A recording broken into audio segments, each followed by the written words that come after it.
Salut les amis, salut tout le monde et bienvenue sur votre chaîne d'information préférée, la pluie de l'info. Ici, vous avez l'actualité africaine et mondiale en temps réel. Et bien les amis, si vous êtes prêts, alors on peut commencer. Et bien les amis, avant de commencer, n'oubliez pas de vous abonner à la chaîne et d'activer la cloche de notification pour ne plus manquer nos prochaines vidéos.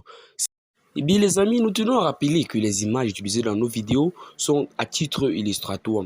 C'est donc sur cette lancée que nous vous conseillons et nous vous recommandons de rester poli dans l'espace commentaire sous peine de voir votre commentaire tout simplement supprimé. Très belle journée pour le Mali grâce à la coopération militaire avec la Russie. La montée en puissance des forces armées maliennes va de pair avec le renforcement des capacités opérationnelles.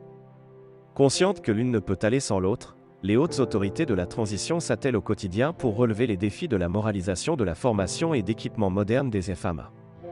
Cette nouvelle coopération semble être fructueuse car elle a permis de doter l'armée malienne d'équipements militaires modernes. En effet, l'armée a reçu, de la part de la Russie, 2 hélicoptères de combat de type Mi-24P, des radars de 4e génération et d'autres équipements. La réception de ces nouveaux équipements de pointe en provenance de la Russie a été faite le lundi 18 avril 2022 par le chef d'état-major général des armées, le général de division Oumar Diarra. Peut-on affirmer que l'axe Bamako-Moscou se porte bien? La Russie va-t-elle enfin aider le Mali à sortir de ce bourbier djihado-islamo-terroriste? La Fédération de Russie trouve en effet un intérêt à s'implanter en Afrique et dans ce cas spécifique au Mali.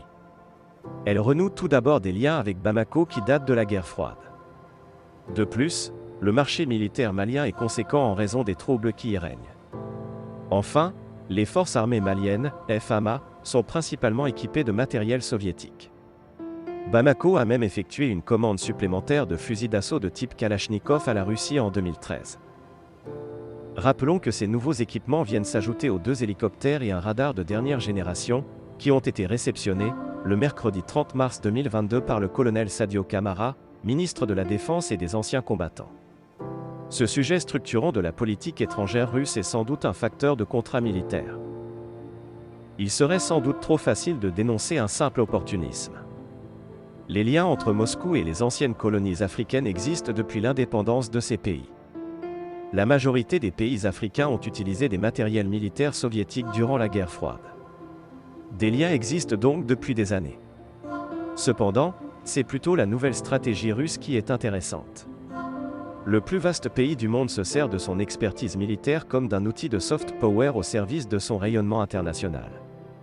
Après la République centrafricaine, le Mali peut lui aussi s'enorgueillir d'avoir eu un partenariat pouvant lui permettre d'éradiquer l'hydre terroriste.